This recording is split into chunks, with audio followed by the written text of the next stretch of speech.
Okay, we're live. I just thought maybe we'd start out with a sort of a general, how we collect and what do we like to collect, and just to give a foundation for how you work financial considerations into that, and maybe some other things. So, uh, I, Scott, you want to start? I know you collect. I think everybody knows you collect exhibit cards now, but maybe maybe we're all curious Yeah. about the curiosities. I like to collect a lot of different oddball, quote unquote, oddball cards. And a lot of Right. them, I'll find them at shows, but I'll also find them at flea markets, antique shops.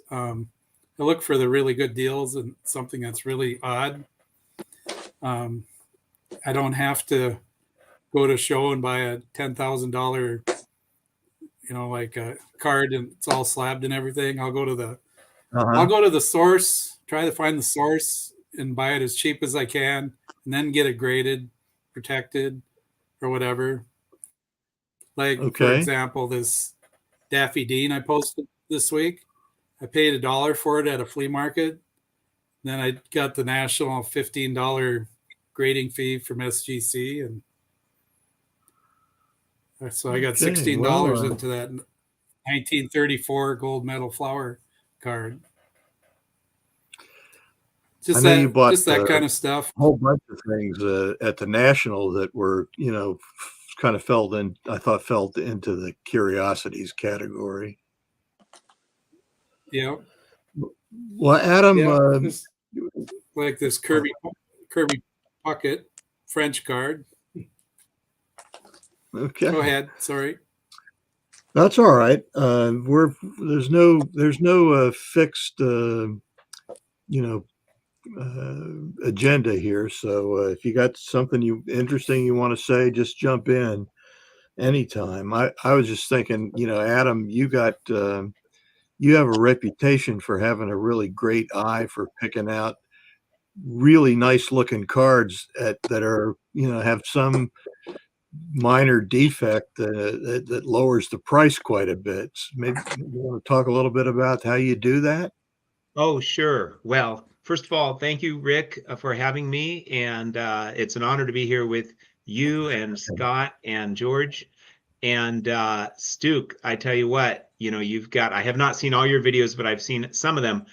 Your knowledge goes far beyond mine. So I'm pretty sure that I am easily the new kid on the block here. I've been collecting all my life, but vintage baseball cards only for a few years. And I literally never followed baseball prior to that, like maybe see an occasional World Series game. That was about it. So, it's my pickiness disorder, Rick. That's why I get cards that look good, but that's what it is. But Well, I've mellowed out. I have mellowed out some on that. Now, this was not such a budget card. This one busted my budget, but oh like yeah, DiMaggio rookie, it's got all sorts of little issues. It's a pristine one, yeah. but it's got all sorts of little issues. So, I've mellowed out because I realized a card like that I will never own if I'm not willing to accept lots of issues. And, I think it looks pretty nice for a one, but as a one, it was really stretching my budget. So I like to collect vintage baseball cards. I'm still kind of finding my way. I'm starting to gravitate towards certain players. I do like to pick up from time to time, stretch the budget and get big stuff. But I also can get excited about stuff I didn't pay much for. Like here's a 1980 Mike Schmidt I think it's in an 8 that I think is just a beautiful card. And, I could look up in my records, but this was not a very expensive card at all. So, I collect some other things as well, but I'll leave it at that so I don't hog all of our time. Well, you got to come back in. Thanks, Adam. George, Absolutely. we're just talking about what you like to collect, and I'm just curious as to what you look for in cards that you're interested in. I mean, my collection goes all over the board. I mean, like, for example, I really couldn't afford what Adam had in that lovely Joe DiMaggio, but I do have this, nice Joe DiMaggio matchbook. Yeah. Awesome. Yeah, Awesome. Yeah, not to interrupt, but I have that exact same matchbook cover, you know, and also I think it was in maybe 1970, 78 or 79.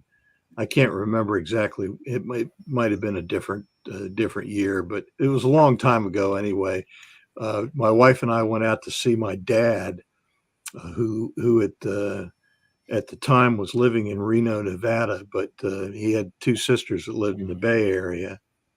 And we went to DiMaggio's restaurant on Fisherman's Wharf in San Francisco. It was really, he wasn't there, so I didn't get to see him, but we did get to go to his restaurant, which is now closed. So, well, that's well, and another thing, That's kind of piggybacking on yeah, that. that's I mean, another collection that well, I was gonna say I found this postcard at a flea market a couple of years ago.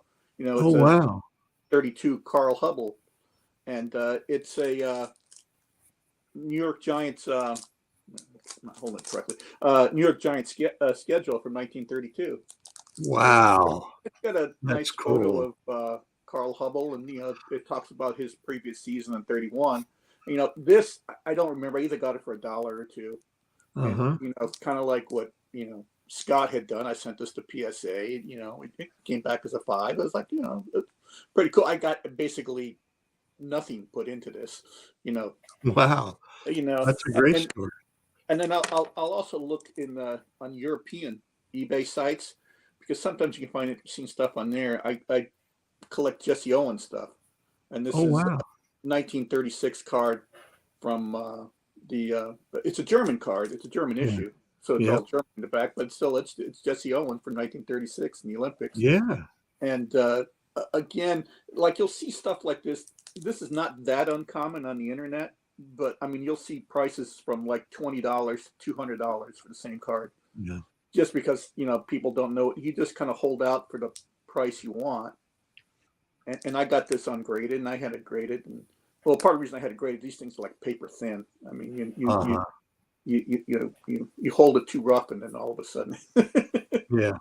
See, I think that brings up a wonderful budget strategy. I mean, there's many budget strategies, but one is gain some knowledge. And I'll be the first to admit, yeah, I mean, it's just true. You guys have more knowledge than I do. You've been in the game a long time, but George, you're able to pick up some of this really cool stuff that you paid very little for. Maybe in some cases you got a while ago, but some of it I'm sure you got Right. recently, because you Yeah. have this knowledge. So you've learned that there are some things out there that are not mainstream that you Right. don't, if you're patient, you don't have to pay a ton of money for, that are really Oh, pretty darn cool. yeah. Well, Adam, you can have a guy that has 30 years of experience and another guy that has 1 year of experience 30 times.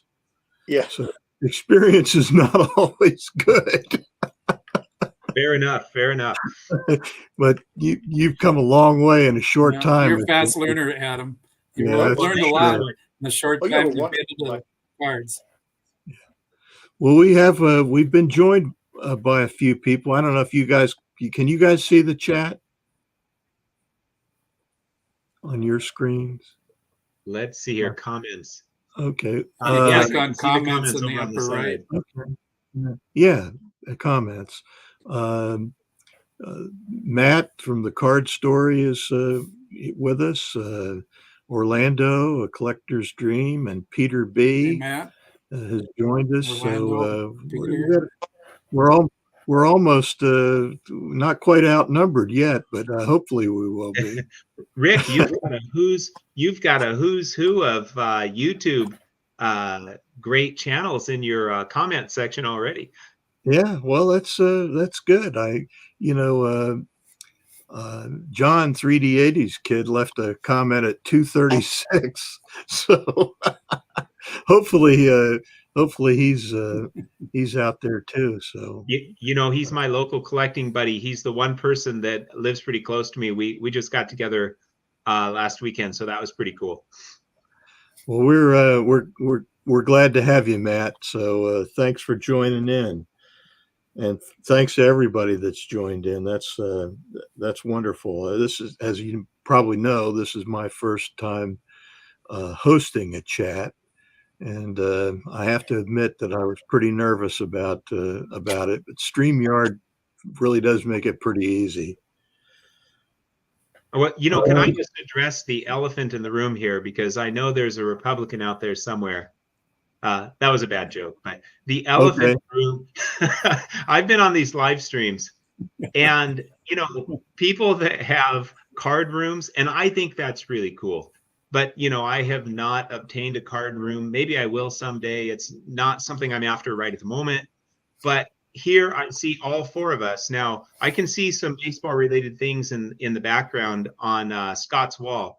But like, it's not just me with my plain Jane walls, and everybody else just has these glorious card rooms. Well, yeah, mine's an artificial background, so.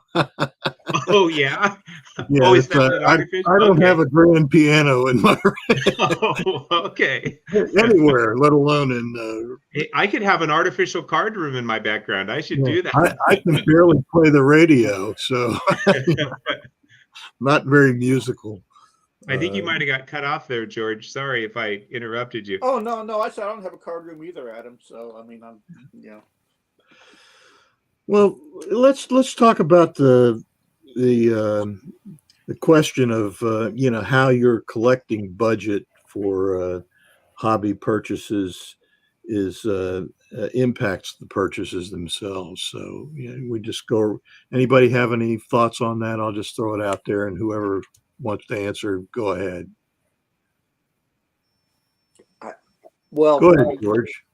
You got to kind of watch what's going on. I mean, like for example, my refrigerator died about 2 weeks ago. So brand new refrigerator got that kind of cuts into your card budget. I mean, what's more important? Well, yeah. And so you kind of got to watch your things. You got to stay on a budget, and that budget's got to be fluid on. Maybe some months you don't buy anything, you can roll that money over. Maybe some months you're buying something because you need a refrigerator. Maybe some months you're borrowing from next month's card budget because the refrigerator died. And so you just got to work those things into life, And so are you telling us, George, that you chose a refrigerator over the glorious 38 Gaudi Joe DiMaggio? Is that what you did? Yeah. I don't think my wife would have been too happy with the monster versus the refrigerator. Yeah. That was probably a good choice. Well, it's hot fast in Florida. You say winter's coming soon. How badly do you need a refrigerator? Yeah. Yeah. Well, I'm in Florida. It's always hot here. Oh, okay. Yeah. Well, Adam, why don't you tell us some of the things you've done to sort of stretch your budget? Because you've got a pretty interesting story, I think, in that regard. Yeah, thank you. So, for many years, I was on a budget of about $100 a month. It's more now, but that's because we had 3 kids and they were mostly in private school, and that was our priority. Was paying for their private school and other things. And so now we're empty nesters. So now my budget is bigger. But even when I had that smaller budget, and that's before I was collecting vintage baseball cards, I was able to purchase mostly coins. That's what I was into over time. And then I would sell some of those and get bigger coins. And, part of it was I got lucky. Part of it was I think I bought some things that were nice, that had appreciation potential. And so when I got into vintage baseball cards, not only did I have a somewhat bigger budget than I had before, but I also had this big nest egg of coins. And I still like them. It's just I like the cards more for a number of reasons. And so I've been slowly liquidating those coins, keeping the ones I like the most. I may get to a point where I just don't sell any more coins, or I may eventually convert them all into vintage baseball cards. So it's been really great. I've been, fortunate to have kind of this piggy bank off to the side. So that's something I've used to enable me to get, amass a substantial card collection in just 3 years, including some of the bigger cards. So there's that. Good. Another, strategy that I have used is selling things, selling some cards that, well, not only selling the coins, but also selling some cards. When I buy cards, my goal is to hang on to them. That's why I got them in the first place. But Right. inevitably, I will go through my collection and say, I think I'll go ahead and let go of this. I'll let go of this. If I'm not super stoked about it, why not convert that into funds that I can use to get something I really am stoked about, whether it's expensive or inexpensive, it doesn't matter. Just get things I'm really stoked about. So that's kind of my general collecting philosophy right now, is get things I'm really stoked about, whether they're expensive or inexpensive or in between. And I also think, a strategy I have used is smaller purchases in between the larger purchases. Those smaller purchases, I like to call them budget buys, are a way to save up some money or not spend too much to set myself up to make a budget busting type purchase. So I'll leave it at there. That's just kind of, some of my thoughts on how I've negotiated budgeting. I have other thoughts too, but I think like most collectors, it is so easy to spend money. It takes discipline because it's so easy. There's so much we want generally as collectors. We're excited about this stuff. Scott, what do you do to get a little extra bang for your buck? I like to buy collections, groups of things, and I also like, for example, I bought this whole album of 49 stamps. So I took all the other stamps and I sold them, and I kept the Jackie Robinson. So I paid for my album and I had cash left over. And then recently I bought another collection, and it had like 2 old baseball gloves. I sold those. I paid, like, say I paid $250 for the collection. I sold the baseball gloves. There was a Maris Mantle Life magazine. I'm sending that to PSA. That's probably something I'll keep, and all the other cards are just kind of regular issue Topps cards, which I'll probably sell over time until I find oddball stuff. But my money basically comes out of buying and selling within my collection. I don't rarely take any household money to buy anything. And I did 3 shows this year, and I do a little bit on eBay. And I know some dealers in town where, I know what they like to buy, and if I buy a collection, I'll sell a bunch of stuff to them and keep what I want. So I'll have a permanent collection, a semi-permanent collection, and then stuff that I can trade or sell with. George, you got some thoughts So on that's this it. topic? Oh, I agree with Scott. I like his philosophy, but also, I mean, you can kind of, he mentioned something about regular issue top stuff. You can find that stuff all day, but something like this, okay, and Oh yeah. I know John at 3D80's kid turned me on to this Nap Ladjaway card. It's a game card from, I want to say, 1913, but I wound up getting this for about, I want to say, 20 to 25. Decent shaped card. I mean, it's not a 10, but it's nice. I'll probably eventually grade it, I guess. But I kind of look for stuff like this more than something like this. I mean, like, I love this card, and actually, I pulled this out for a reason. Rest in peace, Brooks Robinson. He was very timely. But I mean, you can find this card all day long for what, $20 to $30, graded. It's not, and to me, I'd rather have this Brooks Robinson card than his rookie. I mean, his rookie is quite expensive, but I mean, this is a beautiful card. You see him batting here. You got the little Oriole on his shoulder. I mean, this is I mean, to me, this is a tremendous card. And like I said, you could probably find this in, this is what, a 5.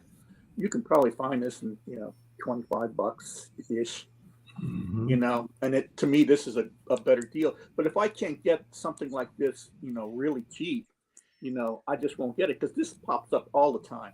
And you can Yeah. find it in most any show. You can find this on eBay. I bet you can probably find half a dozen on eBay right now. If you look at this, these are harder to find, but Oh yeah. but this was a good deal. And like I said, props to John 3D80's kid for turning me on to this one. Perfect So I timing just- for John to show up. Yeah. Yeah. There we So go. so I just started looking for this, and I just kind of waited till I found it at a really good price because it was popping up enough. So Yeah. anyway, I try to look for something that's more non-mainstream, and or if it's a more mainstream card, I just looking for a really really low ball offer because Mhm. somebody's going to eventually want to sell this. And like I said, you can easily say no. Just say, that's the other thing. Just say no. Have a maximum price in mind and just say no. There's very few stuff out there that's like, that you're never going to see again, and those type of things you're never going to see again. We can't afford them anyway. So what's the difference? Well, true enough. None of you guys are set collectors, are you? I didn't think, so you pick out a card or think of a card or an area that you're really interested in or a player that you're really interested in, and then go look and see what they have. I walked around a lot with Scott at the National and some with Adam, and I was really astonished at how people have such completely different strategies. Some people have checklists and they just, go from top to bottom and checking things off their checklists. And then other guys just go look and see what there is and what strikes them. And, Adam, you had an idea. I think you wanted to get that 38 DiMaggio and before you came.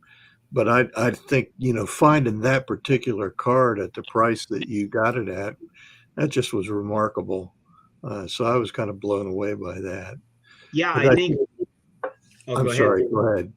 Yeah. First of all, I'd like to say, I'm impressed with the strategies that have came out. Like Scott, you're buying cards, using your knowledge, and then using that to fund your collection. That is really cool. And then, George, you're talking about how, hey, for cards that are readily available, there are a lot of them out there. Why not just be patient and wait until you can get one at a really good buy? And I think that's an excellent strategy. And I also liked what you had to say, George, about it's okay to say no, especially if there's lots of them. It'll come around again. And so why not just be patient and wait? I think for cards that are rare, now, if they're rare and way out of our budget, well, fair enough. But for cards that are rare and within our budget, like, for example, just yesterday, I think if I'm saying it right, Propagandist Montiel card of Johnny Mize was up for auction. And I had to think long and hard about, do I bid, aggressively on this, because these aren't going to come up that often. So ultimately it went for a price that it wasn't super expensive, but I passed. But, I really had to give that some thought, because that wasn't like a 61 Topps Brooke Robinson where there's lots of them. It was like, there might be and not be another one of these at auction this year, possibly. So I better think about whether or not I want to go after this right now. But to your point, Rick, I went to the National. I wanted to get kind of one big card. I wanted to get at least one big card and then see from there, maybe a medium card. I ended up getting like a big card. I realize big is relative, but budget wise, a big card, a large, kind of a fairly big card, and then a medium card and a small card, sort of budget wise. But I went with several things in mind, and that was a budget strategy, because by having several things in mind and being flexible, I could see what was available that I could get what I thought was a fair price on, versus if I had went there and said, I must walk away with this card, well, then the options that I have, there may not be any that are a good buy for that card in that grade. And so I may end up spending, more than if I have the discipline and patience to say, nope, I'm not going to spend that much. I'm going to wait. Can Let I? me just take a second to acknowledge some of the people that have jumped on here. I was laughing because I see John Mangini says, "What's a budget?" And we don't always fly in that rare stratosphere where everything is super rare and scarce. I'm just kidding you, John. Uh, Four Leaf Cards is with us, and Scott at Reindeer Studios, and maybe some other folks too that I missed as we went by the different chats. But I just have a couple of strategies that I try to follow. One is I try to buy in bulk. Here's a Derek Jeter SP1 card that I got with about a half a dozen or a dozen Derek Jeter rookies, and I mean it was just in the box, So sometimes you can get a pretty good deal on a card when you're buying, 8 or 9 or 10 cards. Another strategy is to pick players that you think are absolute locks to be in the Hall of Fame, and then look for some of their rookie cards if that's what you're interested in. So, I bought this one earlier this year. This is Albert Pujols Topps Chrome rookie card, and it's in a PSA 8, so pretty not the rarefied atmosphere, but still, that's another way to do it. Or even it, not all rookies are have quite the lock on the spot in the Hall of Fame like Shohei Ohtani, but I did pick up one of his cards in a 10, which I think is I think that's a pretty safe bet. And another one is to pick up cards that of retired players who you think might make the Hall of Fame. There's been a lot of talk about Richie Allen, and here's a copy of his rookie card in a near mint 7. I'm actually doing a Richie Allen run. Trying to Are get you? one right now, yeah, because I Yeah, figure he's going to be in the Hall. I think he will be too, and he certainly Yeah. deserves to be. And I figured, well, you know what? Now's the time for if I'm going to do a Richie Allen run. I was a Richie Allen fan. Just Yeah. Rick Allen. Just start now. I remember when he came up the Phillies in late 1963, 1964, and of course that was the year that the Phillies were going to go to the World Series, and regrettably, if you know the whole story, they lost 10 of their last 12 games and ended up missing out on the World Series. So, but yeah, that was. Are you from the Philadelphia area? Me, no. Sure. No. Oh, just like Richie Allen. Yeah, I just remember him from when I was a kid. Yeah. He was, that big power hitter, and that just kind of, yeah. And he just crushed the ball, didn't he? Yeah. I mean, when I was a kid, Right. I had no doubt that he was going to be a Hall of Famer. I mean, Yeah. But that's I another think if budget his career had strategy. lasted a little longer, then he might very well, have That's another. Oh, go ahead. the other Sorry. strategy Didn't he that I have like a use. big 40-inch bat?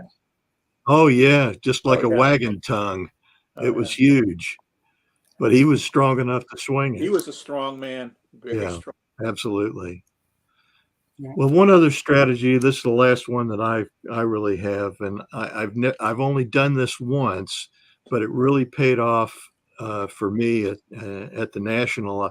I was looking for my last card to finish my 49 bonus set, and I got this Satchel Paige in an SGC 3.5.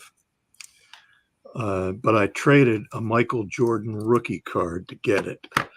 And I took the card with me raw, went and got it graded, and found a dealer who was interested in it enough to trade me this card for the Jordan.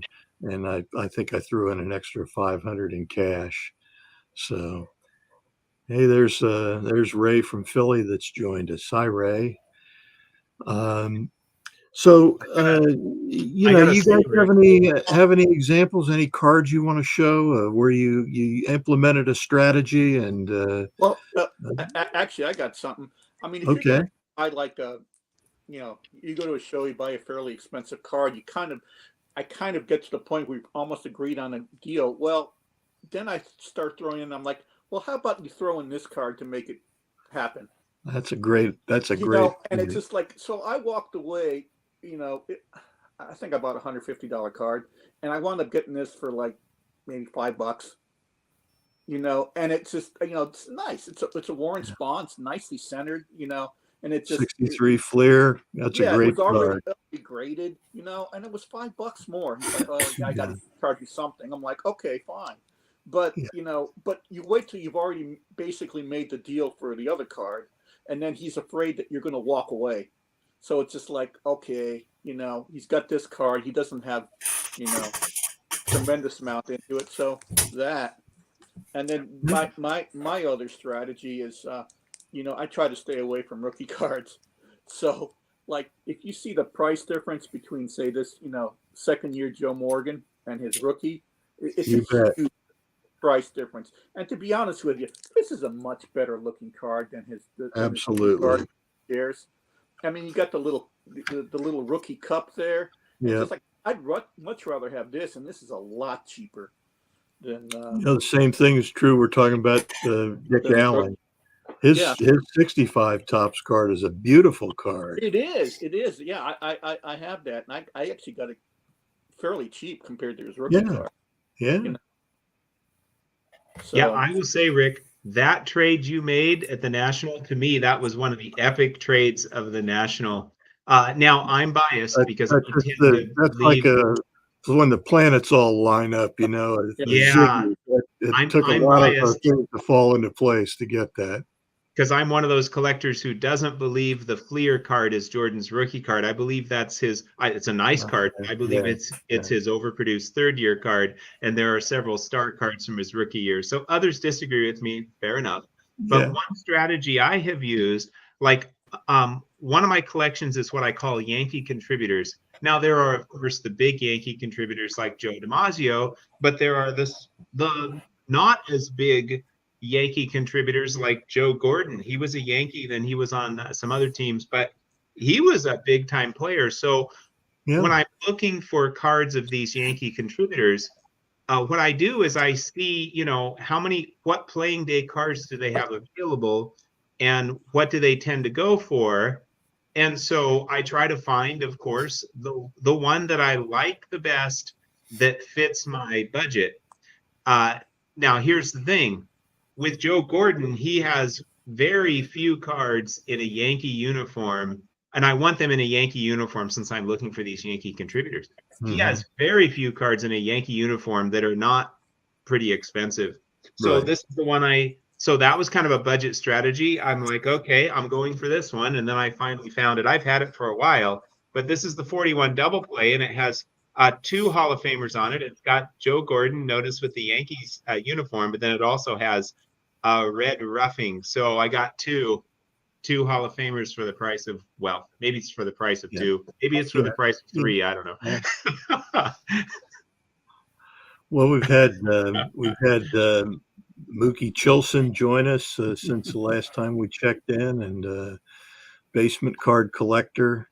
So it's a nice crowd. If you guys, in the Hey, chat, Jason, you got something you want to Mookie. say about the topic of buying, collecting on a budget, please feel free to do so. Um, So I guess the next thing I know, Scott, I know you've certainly delved into some pre-war cards quite a bit. What's your strategy for going after those?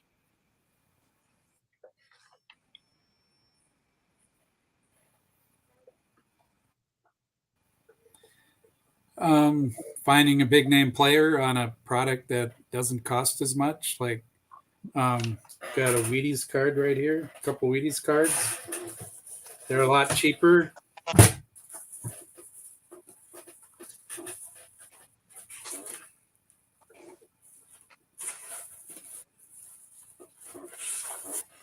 Like here's a Lefty Gomez. I think I paid $25 for the card. 1936. Sweet. That is And very nice. those Wheaties cards are not very expensive. I have a Lefty Grove too that I paid about the same amount for, and I even like that one better. That's unreal. And that's 1937. Wow. It's such a beautiful card, and it's only using orange and white and blue. Yes, it is. That is sweet. And then Very I go nice. after some of the stuff, that a lot of people don't know about. Like this, these were the cards, National Chickle. You would send your Diamond Star wrappers in, and you could get these cards or premiums. This is a 1936 National Chickle, which, Diamond Star premium you could get by sending the wrappers in. And that's Dizzy Dean. And I just love that photo. Yeah, that's terrific. And they're blank back, of course. But that's, there's a lot of stuff there that you don't have to break the bank on. And there's also those other things that, like I got the Dizzy Dean at our local card show. And I also have the 34 Detroit Tigers team picture from that set I found in Dallas. And I kind of did a bundle with a dealer to get that. And I believe I also got a Mickey Cochran Wheaties at Dallas that I've sent into PSA, and I haven't gotten those back yet. It could, any month now. But that's basically what I look for. And I have some Turkey Reds also. I did a bundle deal for 6 of them, and I sold the 3 that had tape on the front or holes in them, and kept the 3 nice ones. So, I think I got one right here too. Darren says his budget theory is to pretend that pre-war doesn't exist. Yeah. That's prehistoric, I guess you'd call it. Turkey Reds. Yeah. Those are just classics. Oh, and there's one other card. I haven't shown it on my channel yet. Be next week. But a store in town had a 1931 Cubs team set for sale. He wanted like $1,100 for the team set.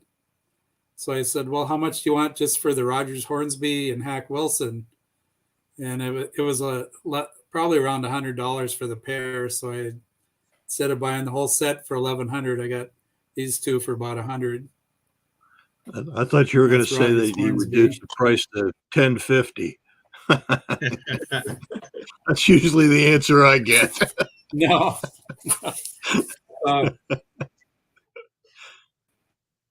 There's Hack Wilson. Nice Cubs logo on his uniform there. That is sweet. Those are some big slabs. You walk softly and carry some big slabs there, Scott. Yeah. Don says he wants to hear me play the piano. Don says he wants me to play the piano. I don't have the heart now to tell him that, it's just a fake. The whole thing's a setup. In the chat a while ago, John 3D80's kid said that I just buy cards that put me on Cloud Gem Mint 10, and there's a certain amount of truth to that for sure. I don't know if this is a budget strategy. Well, I think it is, like prioritizing cards that you really want. Now, as time goes on, that kind of changes for me because I learn more and so forth. But like prioritize the stuff you really, really want, because that way, even if you spend more for it, you're getting cards or memorabilia that you just really, really like and you really love owning and enjoy displaying or looking at. And so, that has value right there. So I think that's a strategy. And another strategy, which is kind of obvious, and I think we've talked about it some or talked around it, is don't overpay. like make sure you're getting, it doesn't have to be a steal, of course, but make sure you're getting strong value for your dollars, because that way, if you decide you want to trade that at some point or sell it to get something else, you're able to either get all your money back or maybe somewhat more, or at least even after some fees, get the vast majority of your money back to put into something else. So I think not overpaying when buying is a really important budget strategy. Amen. Throw one more out really quick. John asked, these multiplayer cards, like this is 1958 tops. I know it's more mainstream. I like those too. Well, I've mostly just went into the mainstream so far for the most part, but you're getting two big name players here. You're getting Hank Aaron and Mickey Mantle in a gorgeous 1950s card. So these multiplayer cards, if a person likes them, can really represent some opportunity to get some big names at a fraction of the price. I'm a big fan of multiplayer cards. Me too. yeah. Another thing, kind of going with what Scott was saying, if you go to like cards that are non-mainstream, like here's an Ernie Lombardi card, and this is toward the end of his career. It's a minor league card from the Oakland Oaks. It's a Signal Gasoline card, and I know John Mangini actually is dying to get this card, but but I mean, this is one of those that you don't find it very often, but a lot of people don't even know what it is and don't even think twice about it. But it is. Yeah. It's technically a plain days card of Ernie Lombardi, and it's a pretty nice little card, and I didn't pay much for this, to be honest with you. I want to say I got it ungraded, maybe 30-ish, maybe, and I graded it, just because I wanted to grade it. But other things, it's like these Kellogg's cards.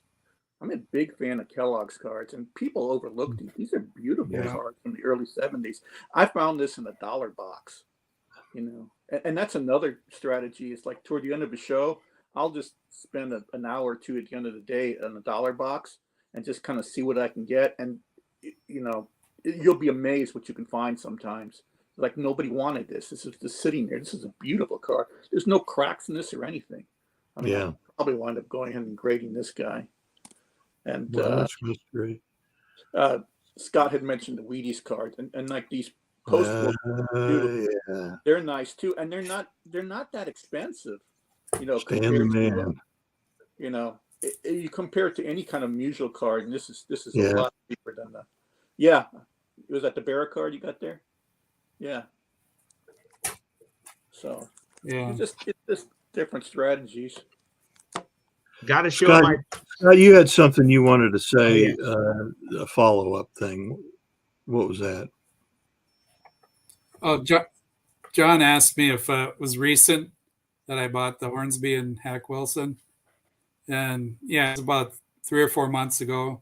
I sent them directly to PSA and just got them back. Yeah. So while you guys are on the, you want to say oddball, that doesn't bother me. I don't know how else to describe it, but the off the beaten path type cards or whatever.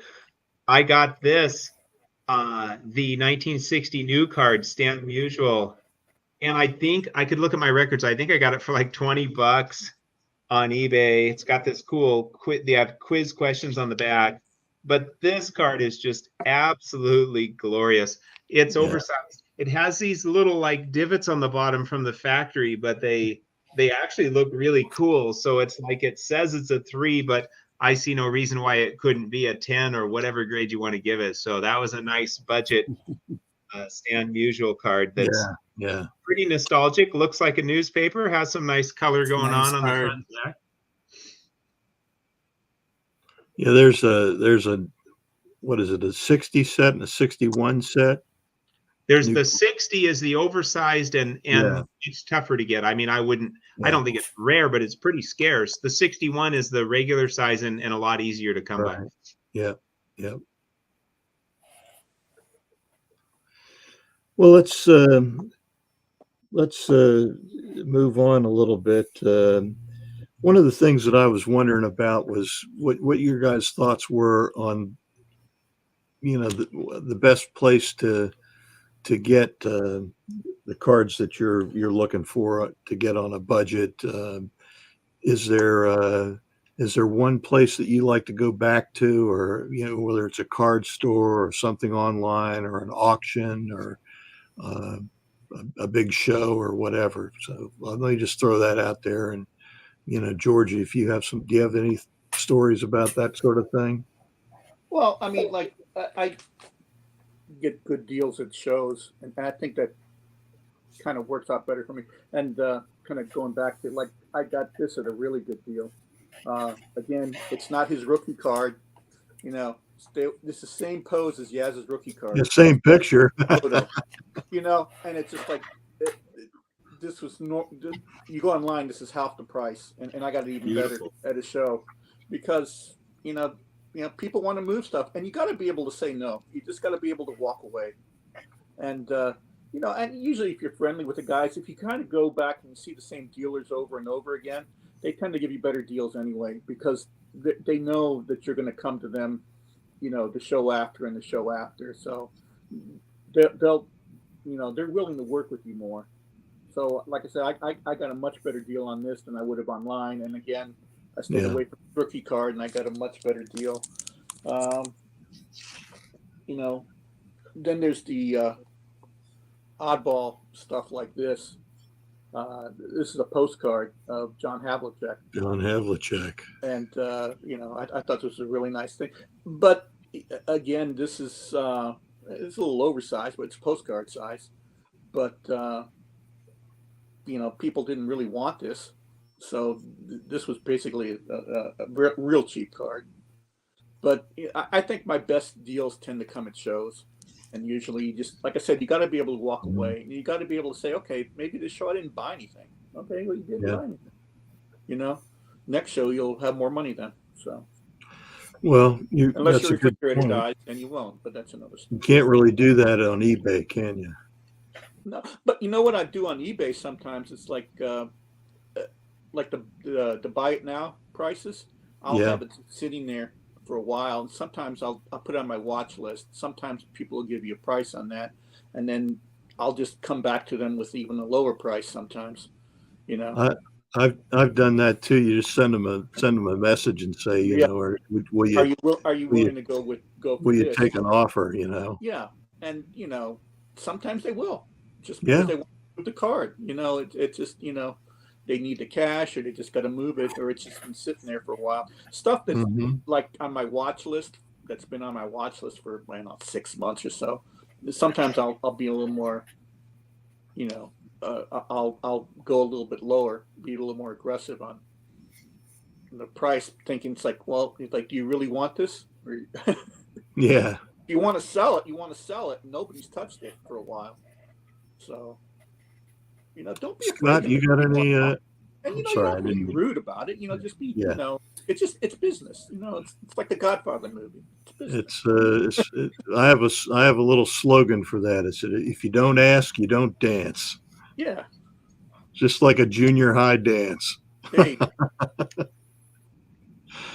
Doesn't hurt to ask. No, it doesn't at all. Scotty, you got any good stories along those lines? Well, I like to go out and about. I think the more places you look, the better chance you have for a deal. But also when I'm at a show, I look for somebody that has stuff that I like and they're reasonably priced, and I'll buy multiple items from them. Like the show this weekend that I went to, one of the guys I know real well, he had a big discount sale on his autographs. I got five Hall of Fame autographs for $31, like Willie Stargell, Judy Johnson, Johnny Mize. Can't remember all 5 of them, but so I bought them and I took them down to the PSA group submitter and gave them to him, and he's sending them off for me to get authenticated. So, but yeah, I go to flea markets, antique shows, and I go to a lot of places. Just every once in a while, the deal pops up that wasn't there the last time, and it helps to bundle, and it helps to get to know the people that you're dealing with. Yeah, Hammer 44 says And Greg Morris also, mislabeled auctions are a good place to find nice cards on the cheap. So that's another little tip from somebody out there. and Adam, what it do you also think? helps to Go ahead. go ahead. No, go ahead, Scott. I was just going to say there's other little secrets you learn about different cards where they are. Like this Bart Starr comes from a magazine that not too many people know what the magazine is, from 1961. And there's other cards in there too, like Don Meredith, George Blanda. I like it for the Packer cards. But I mean, you used to be able to get the magazine for about $50, but I think the price has gone up now. And you could keep the guys you wanted, and you could sell the other guys and add to your collection post-mortem or whatever you call it. Yeah. So that's So- another little thing that I wanted to add. Most of my shopping has been on eBay, although I have gotten some cards from other auction houses and a few from our local card show, not too many. And then, of course, I've been to the last two nationals. But I guess I'm kind of echoing, what others have said here. Whatever venue I'm buying on, I just don't overpay. Saying no or and on eBay, if there's a best offer feature, I will, even if they have it priced pretty high, if I'm interested, I will just make them an offer that I think is fair based on comps. I might even go a little bit below comps to leave some negotiation room, not trying to be insulting, but I'll give them an offer that is either at comps or fairly close. So that's kind of my strategy, except, and I know this isn't very budget friendly, but except when I see something glorious, it just grabs me and I'm like, I'm taking this bad boy home. I'm bidding strong. This is coming home with me. Even if I have to sell my refrigerator to make it work, I'll do it. The 1954 Red Art Stan Musial. So That's a beautiful card. That really is a beautiful card. oh, this thing is absolutely glorious. So when this bad boy came up and I had some days to think about it, and I was like, yeah, I'm going to bid high, and if somebody beats me, I'm going to go kick their butt and take it from them. So I have to interject a comment Mookie Chilson made a little bit ago. He says, I avoid putting a hole in my budget by buying cards with holes in them. I thought that's pretty good because I have a lot of cards with pinholes in them. Mookie wants to see this. It's the glorious pristine one Stan Musial 49 leaf with pinhole. He wants to see that bad boy. Yeah, that's a It's a goat of the pinhole I- cards. You showed that earlier in one of your videos, and I thought, man, I'd take that card 100 days out of 100. Oh, it is. Thank you. It is sweet. It's not very budget friendly, but it was not a comic card, so that's pretty good. But Do you guys? what is budget friendly though? These postcards. Well, The Jello. some of them are. The Jello or the Post. I mean, it's like you want a reasonably priced Mickey Mantle, you can walk out for something like this for $50 to $70 probably.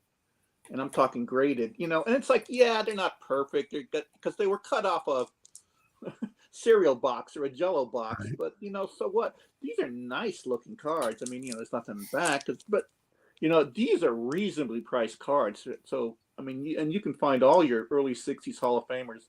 I want to say, what they do? 61 to 63, something like that. Yeah, 63. Yeah, but with a Post and the Jello too. And like I said, at a bargain. Absolutely, yeah. Like Jason's comment. And another bargain set actually is I don't know how many people you guys probably are, but the 1968 Topps game cards. It's just like you can get nice cards of all the stars, like Mantle, Mays, Aaron, very, very reasonably priced, and it's a nice little set. Yeah, some of those inserts, and some of them came as inserts, some of them were sold separately, some of them were test issues, but some of them are like you said, really cheap, and some of them are not so cheap. Yeah. Well, I mean, the ones that were inserts like this, they're pretty cheap, but like Yeah, there are some inserts, some the test issues. I was thinking specifically of the 64 stand-ups. Oh yeah, I that's mean, because every there's a bunch of those that are, $100 cards that are because they're short prints. yeah It's Ed Roebuck or somebody like that. It's yeah. Hey, so how about basement card collectors comment? You can get a refrigerator anywhere. The Musial is not everywhere. yeah, Yep. yeah. Amen, brother. Nice. Well, Orlando agrees with you, George, that the game card set is super nice and cheap. Oh yeah, I actually put together the whole set. I mean, I'm not a huge set collector, but that set I have. Yeah. You know, and it I, was I have I have to I- admit I am a set collector, and I bought a lot of common cards. Some of them not too cheap. And Hammer 44 says put that that. that Musial well worth the refrigerator. So yeah. Absolutely, Yeah, it's I put that game card set back together back in 1968, and I still have it. yeah. I remember So, you saying that on one of your videos, Scott. Well, one it's other my thing I favorite set. wanted to ask about is, do you guys have keep track of what you spend? I mean, do you write it down somewhere or save receipts or something? What do you guys do on that in that regard?